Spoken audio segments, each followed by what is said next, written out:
Party का BJP का मजबूत किला होने के बावजूद पार्टी अभी तक जयपुर शहर लोकसभा सीट पर उम्मीदवार का ऐलान नहीं कर पाई है। दूसरी सूची के इंतजार के बीच दावेदार बेचैन हैं। इनमें वर्तमान सांसद से लेकर पार्टी के पूर्व प्रदेश अध्यक्ष तक शामिल है। आखिर जयपुर शहर का टिकट किसके खाते में आएगा, इसको लेकर अलग अलग अटकलें चल रही है। इस पर देखिए हमारी यह रिपोर्ट।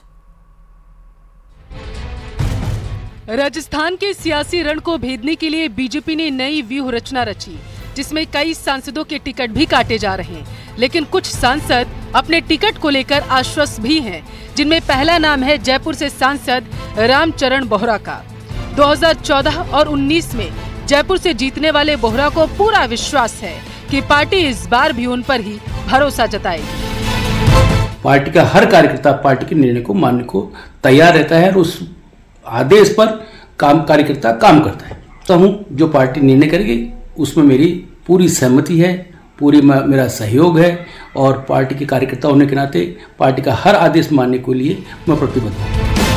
हालांकि ऐसा भी नहीं है कि बोहरा का रास्ता बिल्कुल सपाट है। उनके सामने अपनों की चुनौती भी है, जिनमें सबसे बड़ा नाम अरुण चतुर्वेदी का। कहा जा रहा है कि पार्टी ने उन्हें लोकसभा लड़ाने की बात कही थी, इसलिए ही उन्हें सिविल लाइन से विधानसभा का टिकट भी नहीं दिया गया था। लेकिन राजनीति में कब और क्या हो जाए कुछ नहीं कहा जा सकता। मैंने कहा कि मैं कभी टिकट के लिए प्रयास नहीं किया। उचित जगह पर विषय रखना, उसके बाद संगठन के निर्णय का सम्मान करना, दो चीज बाल्यकाल से सीखी, उसी चीज पर अमल करता हूँ और हर कार्यकर्ता से कहूँगा कि हमने संगठन में काम करने का व्रत लिया है, इसलिए संगठन के सामने अपना खुले मन से विषय रख देना चाहिए, जो निर्णय उसकी पालना।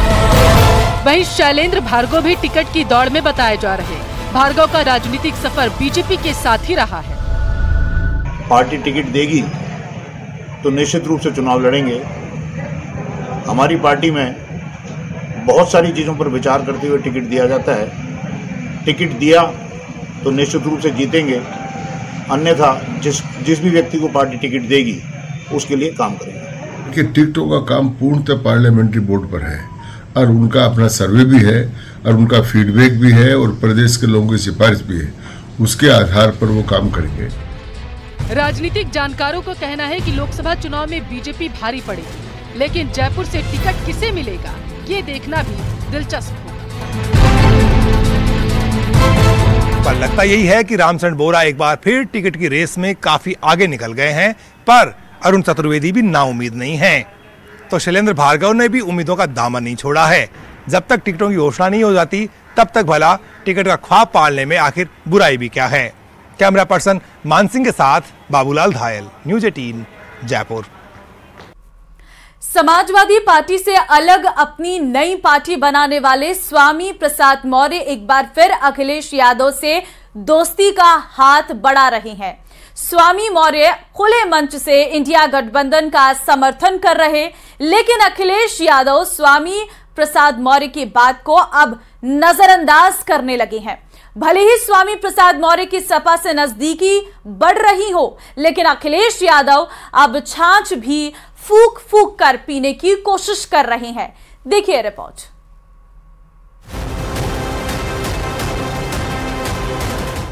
नहीं, हमारे कोई संपर्क नहीं, हमारे पे कोई संपर्क नहीं। समाजवादी पार्टी के लिए गले की हड्डी बन चुके स्वामी मौर्य एक बार फिर से समाजवादी पार्टी से नजदीकी बढ़ा रहे हैं। खुद सपा से इस्तीफा देने वाले विवादित स्वामी इंडिया गठबंधन का समर्थन करने लगे हैं और बता रहे हैं उनकी लड़ाई बीजेपी से है और दोस्ती राहुल और अखिलेश यादव से है। स्वाभाविक रूप से मिलने के लिए नहीं किया है, पार्टी को स्थापित करने के लिए किया गया है, इसलिए पार्टी आगे बढ़ेगी। हाँ, इतना जरूर है कि इंडिया अलायंस के कदम से कदम मिला करके हम चलेंगे। हम हमारा जिस भी रूप में उपयोग लेना चाहेंगे वो पूरा का पूरा मैं साथ देने के तैयार हूँ। एक तरफ स्वामी प्रसाद मौर्य खुलकर इंडिया गठबंधन का समर्थन कर रहे हैं, तो दूसरी तरफ उस चेहरे पर भी नजर है जो फिलहाल पीलीभीत से बीजेपी के सांसद हैं। लेकिन माना जा रहा है कि वरुण गांधी का बीजेपी से पत्ता कट चुका है, तो अब वो नए साथी की तलाश कर रहे हैं। यानी स्वामी प्रसाद मौर्य सपा का समर्थन कर रहे हैं तो वरुण गांधी के टिकट पर अब भी कंफ्यूजन है। उत्तर प्रदेश के सियासी गलियारों में फिलहाल इन दो नेताओं की ही चर्चा हो रही है। माना जा रहा है वरुण गांधी बीजेपी से अलग समाजवादी पार्टी के टिकट पर चुनाव लड़ सकते हैं या फिर पीलीभीत सीट पर निर्दलीय ताल ठोक सकते हैं। हालांकि अखिलेश यादव ने स्वामी प्रसाद और वरुण गांधी से कनेक्शन को नकार दिया है।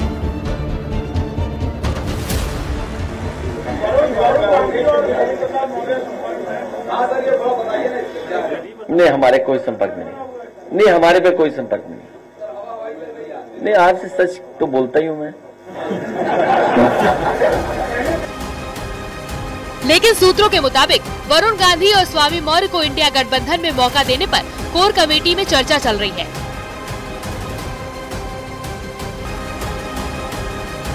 अब अखिलेश यादव भले ही खुलकर स्वामी मौर्य से पैचअप करने की बात न कह रहे हो, लेकिन स्वामी प्रसाद मौर्य खुलकर इंडिया गठबंधन का समर्थन कर चुके हैं। आज भी रायबरेली में उन्होंने ये बात दोहराई तो बीजेपी ने इस दल बदल पर निशाना साधा। स्वाभाविक रूप से विलय के लिए नहीं किया है, पार्टी को स्थापित करने के लिए किया गया है, इसलिए पार्टी आगे बढ़ेगी। हाँ, इतना जरूर है कि इंडिया अलायंस के कदम से कदम मिला करके हम चलेंगे। हम हमारा जिस भी रूप में उपयोग लेना चाहेंगे वो पूरा का पूरा मैं साथ देने के लिए तैयार हूँ। इंडी गठबंधन पूरी तरह से भ्रमित है, पूरी तरह से कंफ्यूज है।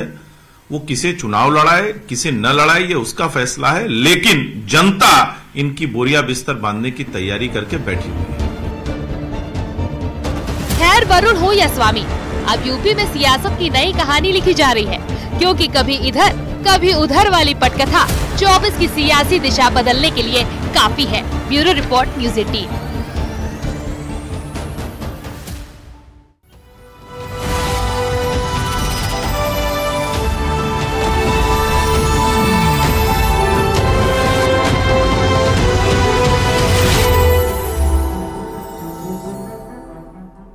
नेटवर्क 18 के राइजिंग कार्यक्रम में पीएम मोदी ने विपक्ष पर हमला बोलते हुए कहा कि विपक्षी नेताओं के घर से करोड़ों के नोट के बंडल मिल रही हैं। हमारी नीयत सही है, इसलिए काम सही है।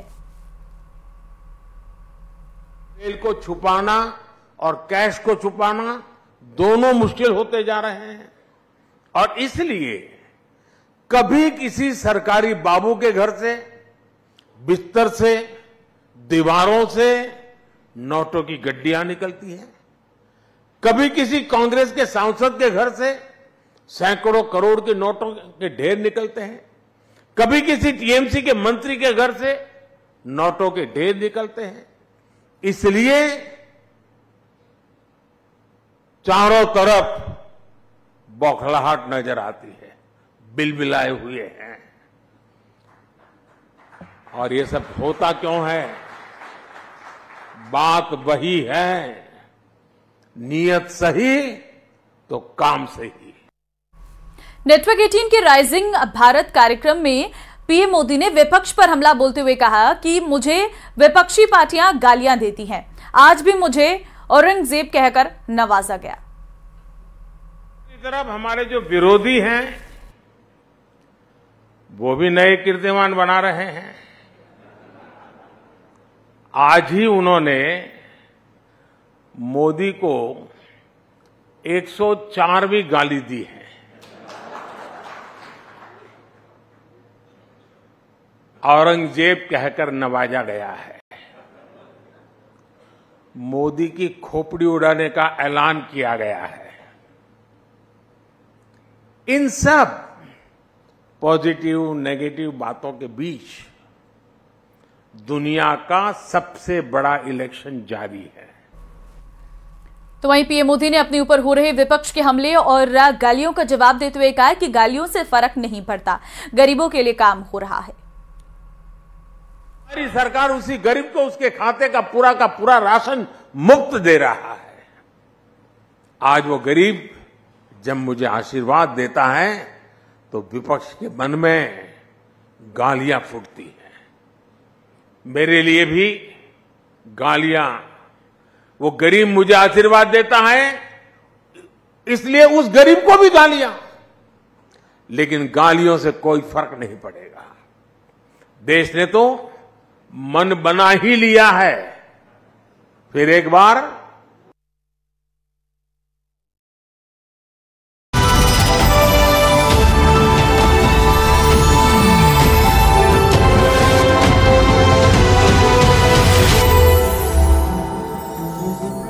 भारतीय जनता पार्टी लोकसभा चुनाव को लेकर कार्यकर्ताओं को मजबूत करने में जुटी है। अलग अलग क्लस्टर बैठक करने के साथ ही कार्यकर्ताओं को दिशा निर्देश दिए जा रहे हैं। अजमेर कलेक्टर की बैठक पुष्कर स्थित रिजॉर्ट में आयोजित हुई, जिसमें नागौर और राजसमंद लोकसभा के कार्यकर्ता और पदाधिकारी शामिल हुए। क्लस्टर की बैठक में प्रदेश के मुख्यमंत्री भजनलाल शर्मा, भाजपा प्रदेश अध्यक्ष सीपी जोशी शामिल हुए, जिन्होंने कार्यकर्ताओं को संबोधित करते हुए 25 की 25 सीट जीतने और इसके निर्देश देते हुए योजनाओं का प्रचार प्रसार धरातल पर हो इसके निर्देश दिए। बीजेपी के प्रदेश अध्यक्ष सीपी जोशी ने न्यूज 18 से खास बातचीत की। क्लस्टर की बैठक आयोजित हुई है, बीजेपी की ये बैठक हुई है।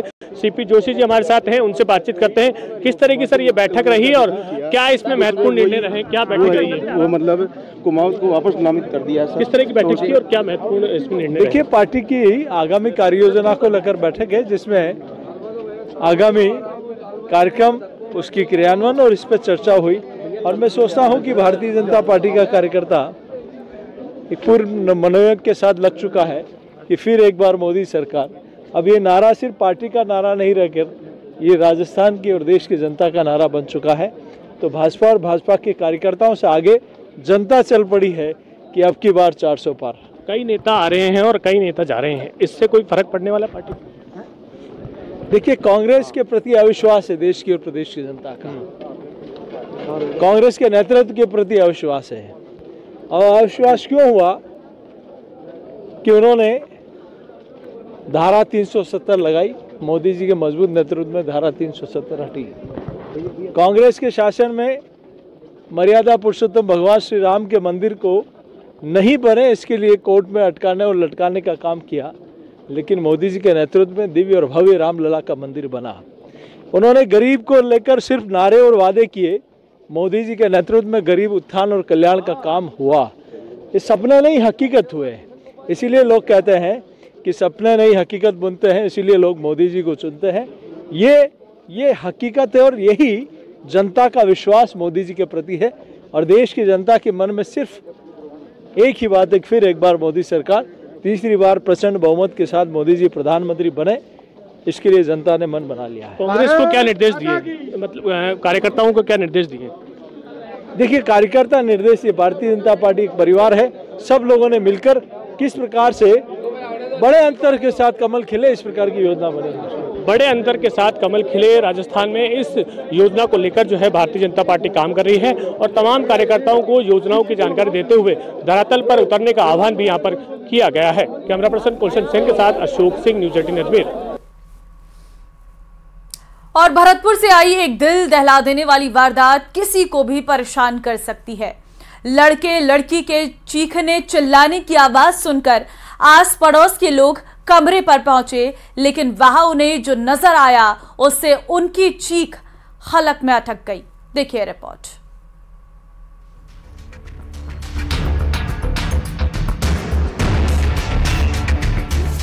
पोस्टमार्टम के लिए लाश को अस्पताल भेजती पुलिस और पूरी घटना को मोबाइल में कैद करती तमाशबीनों की भीड़। तस्वीरें भरतपुर के मथुरा गेट थाना इलाके की हैं, जहां एक युवक ने अपनी प्रेमिका का गला रेत दिया। मिली जानकारी के मुताबिक आरोपी सोनू शर्मा कामा कस्बे का रहने वाला है और भरतपुर में दवा सप्लाई का काम करता है। 15 दिन पहले ही उसने पटपरा इलाके में किराए पर कमरा लिया था। घटना के समय मकान मालिक का भाई महेंद्र पाल घर में मौजूद था। कामा के पास का रहने वाला है जी। तो एक लड़की को लाया था घंटे भर पहले, जो इसमें दोनों में झगड़ा हो रहा था। ठीक है। तो लड़की से पूछने में दोनों अपने आप को सगाई होने की, शादी होने, आप गए थे अंदर? हाँ। बता रहे थे। उसके बाद हम आ गए, बोला मैं इसे छोड़ने जा रहा हूँ। उसके 1 घंटे बाद फिर दोनों में हल्ला सा हुआ है। महेंद्र पाल के मुताबिक लड़की के आने के कुछ ही देर बाद चीखने की आवाज सुनाई दी। लोग जब मौके पर पहुंचे तो कमरे में खून से लथपथ लड़की की लाश पड़ी थी। इत्तला पाकर के मौके पर पहुंची पुलिस ने युवक को गिरफ्तार कर लिया, लेकिन पुलिस ये देखकर के सन्न रह गई कि हत्या के बाद लड़के ने अपनी नस काट ली थी। एक बच्ची की हत्या की गई है पटपरा मोहल्ले भरतपुर में। आरोपी भी घायल है। नाम, पता और विस्तृत जानकारी हम अभी लेने के बाद आपको प्रेषित कर रहे हैं। सर, गला काटा गया है लड़की का? ऐसा? हाँ, गला काटा। जांच में जुटी पुलिस मकतूल और कातिल के परिवार के बारे में जानकारी जुटा रही है। खबर है कि पुलिस ने युवक के कमरे से 2 बड़े चाकू और एक देसी कट्टा भी बरामद किया है।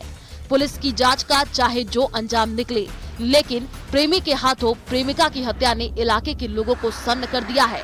न्यूज़ 18 राजस्थान के लिए भरतपुर से दीपक पुरी की रिपोर्ट।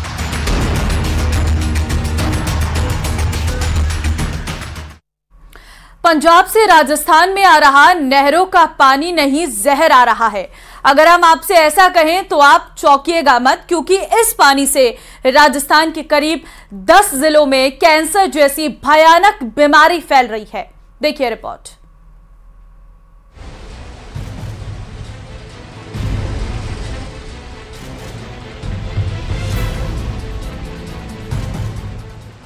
तस्वीर राजस्थान में आ रही नहरों की है, जहां पंजाब से दूषित पानी भी आ रहा है। पंजाब से राजस्थान में आ रही इंदिरा गांधी नहर, भाखड़ा सिंचाई प्रणाली और गंग नहर में फैक्ट्रियों से निकलने वाले केमिकल अवशिष्ट डाले जा रहे हैं। बात सिर्फ पंजाब से नहर में आ रहे दूषित पानी की नहीं है, बल्कि राजस्थान में भी कई स्थानों पर नहरों में सीवरेज समेत गंदा पानी डाला जा रहा है, जिससे राजस्थान के कई जिलों में बीमारियां फैल रही हैं। दूषित पानी से बड़े पैमाने पर कैंसर जैसे घातक रोग भी फैल रहे हैं और इसी कारण भटिंडा से बीकानेर चलने वाली ट्रेन को कैंसर एक्सप्रेस तक कहा जाने लगा है। अपने प्रदूषण जो नहरों में लोग गंदा पानी डालते हैं, फैक्ट्रियों से, होटलों से गंदा सीवेज जाता है, उसको कैसे रोका जाए, इस बारे में हमने चीफ इंजीनियर साहब से रिक्वेस्ट की है, उनको ज्ञापन दिया है। और अगर शांति से काम नहीं हुआ तो हमारे साथ कुछ लोग जो हैं वो ये कह रहे हैं कि साहब उनका सैंपल लेके अधिकारियों और नेताओं के टेबल पर रखो और उनको भी गंदा पानी पीने के लिए मजबूर करो। ये इस तरह का असंतोष भी फैल रहा है, लेकिन हम ये चाहते हैं कि शांति से ये समस्या हल हो और महामारी दूर हो। ऐसे में नागरिकों ने फिर से इस गंभीर समस्या का समाधान न होने पर आंदोलन की चेतावनी दी है। वहीं जल संसाधन विभाग हनुमानगढ़ के मुख्य अभियंता अमरजीत मेहरड़ा का इस मामले में वही रटा रटाया जवाब है। मेहरड़ा ने कहा है कि पंजाब के अधिकारियों से वार्ता कर समस्या का समाधान किया जाएगा, जबकि राजस्थान में ही कई स्थानों पर नहर में सीवरेज और प्रदूषित पानी डाला जा रहा है और सिंचाई विभाग अभी तक इस पर भी रोक नहीं लगा सका है। तो राजस्थान में भी उनका था कि हमारे भी जहाँ इस तरह की जो छोटी माइनर्स हैं गाँव शहर के आसपास जा रही है, उस पर भी विभाग को प्रयास करना चाहिए कि उसमें भी जो गंदा पानी नहीं मिले, उसके लिए भी हम प्रयासरत रहेंगे। और पंजाब के अंदर जो पोल्यूटेड वाटर है उसके भी सरकार के स्तर से लगातार जो है हम लोग लिखते हैं और जो भी विभाग की तरफ से है कार्रवाई है वो हम सुनिश्चित करें। वहीं दोनों राज्य के लिए समस्या कोई नई भी नहीं है। राजस्थान और पंजाब में कई सरकारें बदल गई, मगर अभी तक इस समस्या का समाधान नहीं हुआ और हालात ये हैं कि हनुमानगढ़ और श्रीगंगानगर जिले में तो हर दूसरे या तीसरे घर में कोई ना कोई व्यक्ति कैंसर जैसे घातक रोग का शिकार हो रहा है। वहीं राजस्थान में आ रहे नहरी पानी में प्रदूषण को रोकने के लिए केंद्र सरकार ने भी पंजाब सरकार को नहरों में प्रदूषण अवशिष्ट डालने वाली फैक्ट्रियों को बंद करने या वाटर ट्रीटमेंट प्लांट लगाने के आदेश दिए थे और बजट भी उपलब्ध करवाया था, मगर पंजाब सरकार ने इस मामले में गंभीरता नहीं दिखाई, जिस कारण राजस्थान के नागरिक कैंसर जैसे घातक रोग देने वाले प्रदूषित पानी को पी रहे हैं। राजू रामगढ़िया, न्यूज़ 18 राजस्थान, हनुमानगढ़।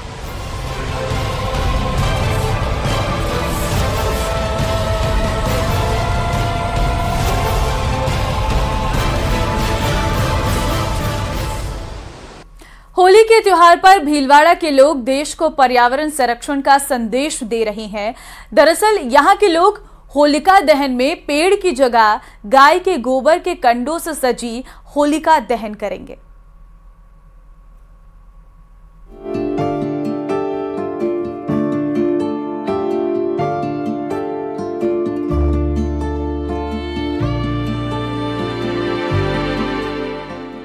रंगों के त्योहार का आगाज होलिका दहन के साथ होता है। होलिका दहन के नाम पर जगह जगह होने वाले कार्यक्रमों के कारण हर वर्ष सैकड़ों पेड़ काटे जाते हैं, जिससे पर्यावरण को नुकसान पहुंचता है। ऐसे में भीलवाड़ा के माधव गो विज्ञान अनुसंधान संस्थान ने लोगों के साथ मिलकर एक अनूठी मुहिम शुरू की है। शहर में 16 जगहों पर होलिका दहन अब पेड़ काट कर नहीं बल्कि गोबर के कंडे से करवाया जाएगा। इसके लिए माधव गौ विज्ञान गौशाला में गाय के गोबर के कंडे, थेपड़ी और नारियल बनाए जा रहे हैं ताकि इको फ्रेंडली और पर्यावरण संरक्षण का संदेश दिया जा सके। अभी वर्तमान में समाज में कुछ जगह होलिका दहन पर गीली लकड़ियां, घने बड़े पेड़ काटकर तथा टायरों को जलाकर होलिका दहन की जाती है, जो हमारे वैदिक पद्धति एवं भारतीय संस्कृति के बिल्कुल अनुरूप नहीं है। हमारा आग्रह है समाज के सभी प्रबुद्ध जनों से कि वो होलिका दहन वैदिक पद्धति से करें। इसी के क्रम में हमने यहाँ पर 1.5 लाख कंडे अभी वर्तमान में होलिका दहन के लिए बनाए हैं तथा गोकाष्ठ भी बनाया है। इसी के साथ बड़कुले की मालाएं माताएं बहनों के लिए तथा नारियल गोबर से बने हुए निर्मित वो भी हमने व्यवस्था की है। ये भीलवाड़ा में हम 16 स्थानों पर हमने केंद्र बनाए हैं। लोगों को इको फ्रेंडली होली के प्रति जागरूक करने के लिए माधव गौ विज्ञान अनुसंधान संस्थान पिछले 4 सालों से लगातार काम कर रहा है। इसके नतीजे अब भीलवाड़ा शहर में भी आने लगे हैं। लोग अब गोबर के कंडों से होली सजाकर इसका दहन कर रहे हैं। लोगों का मानना है कि इको फ्रेंडली होली दहन के 2 फायदे हैं। पहला, पेड़ नहीं कटेंगे और दूसरा, गोबर का उपयोग यज्ञ हवन में भी किया जाता है। होली दहन के समय आग में कई जड़ी बूटी डाली जाती है जिससे हवा में फैले कीटाणु भी नष्ट होते हैं। हम होली के उपसर पे यहाँ पे आए हुए हैं। हम इसलिए आए हैं क्योंकि हम कंडे लेने आए। इस बार हम कंडे से ही होली जलाएंगे और ये टिकिया बनती है गोबर की, इससे ही होली जलाएंगे और हम पेड़ नहीं काटेंगे। हमने ये पढ़ने ले आएंगे, पेड़ नहीं काटेंगे, टायर से नहीं जलाएंगे, पटाखे नहीं चलाएंगे, इससे पर्यावरण दूषित होता है। हमने ये ठाना है कि, और हम सबसे यही कहते हैं कि जो भी आप होली का दहन करो, आप कंडे का यूज करो। कंडे में बहुत बड़ी ताकत रहती है, इससे दूषित वातावरण दूषित नहीं होता है। 1,50,000 कंडे पूरे शहर में सप्लाई किए जा चुके हैं। इस बार भीलवाड़ा वासी इन कंडों से होलिका दहन करेंगे। पेड़ नहीं काटे जाएंगे, होलिका दहन में टायर, प्लास्टिक के सामान नहीं लगाए जाएंगे, फटाके नहीं फोड़े जाएंगे, ताकि प्रकृति को बचाया जा सके, पेड़ों को बचाया जा सके, जो हमारी वायु है वो प्रदूषित ना हो और होलिका दहन का एक संदेश दिया जा सके। माधव गौशाला लगातार कई सालों से इस प्रकार के काम कर रहा है। सबसे प्रमुख इनके जो ये कंडे हैं ये बाजार में सप्लाई होते हैं। इन्होंने एक हवन टिकिया भी बनाई है जिसकी महत्वता बहुत अधिक है, क्योंकि उस हवन टिकिया को जब हम होलिका दहन में डालते हैं उससे जो धुआं उठता है कहीं ना कहीं प्रकृति को शुद्धिकरण करता है। और लोग भाग लगातार इनके कंडे, ये बड़गुले और नारियल और हवन टिकिया खरीद रहे हैं। होलिका दहन को प्राकृतिक रूप से मना रहे हैं और पर्यावरण को बचाने का संदेश दे रहे हैं। वीडियो जर्नलिस्ट अंकुर सनाटी के साथ राहुल कौशिक, न्यूज़ 18 भीलवाड़ा। चलिए, कोटा से एक बड़ी खबर आपको देंगे। मुख्यमंत्री बनने के बाद सीएम का पहला दौरा रहने वाला है। सत्यार्थ जवाहर नगर में लेंगे क्लस्टर की बैठक। कोटा, झालावाड़, भीलवाड़ा की होगी बैठक। प्रदेश अध्यक्ष सीपी जोशी, कोटा भाजपा प्रत्याशी ओम बिरला, क्लस्टर हेड नारायण पचारिया रहेंगे साथ मौजूद। तो बड़ी खबर इस वक्त आपको दे रहे हैं। कोटा से ये बड़ी जानकारी निकलकर सामने आई है। दरअसल प्रदेश अध्यक्ष सीपी जोशी भी इस दौरान मौजूद रहने वाले हैं। बीजेपी प्रत्याशी ओम बिरला भी मौजूद रहेंगे। कोटा से बड़ी खबर आपको बता रहे हैं। मुख्यमंत्री बनने के बाद सीएम का ये पहला दौरा कोटा का रहेगा। सत्यार्थ जवाहर नगर में लेंगे क्लस्टर की बैठक। एक और बड़ी खबर आपको देंगे। मुंबई में शरद पवार के घर MVA की बैठक। उद्धव गुट और कांग्रेस नेता बैठक में पहुंचे हैं। बैठक में सीट शेयरिंग पर चर्चा होगी और बैठक के बाद उम्मीदवारों का ऐलान हो सकता है। सीट शेयरिंग पर MVA ने तय किए 2 फॉर्मूले।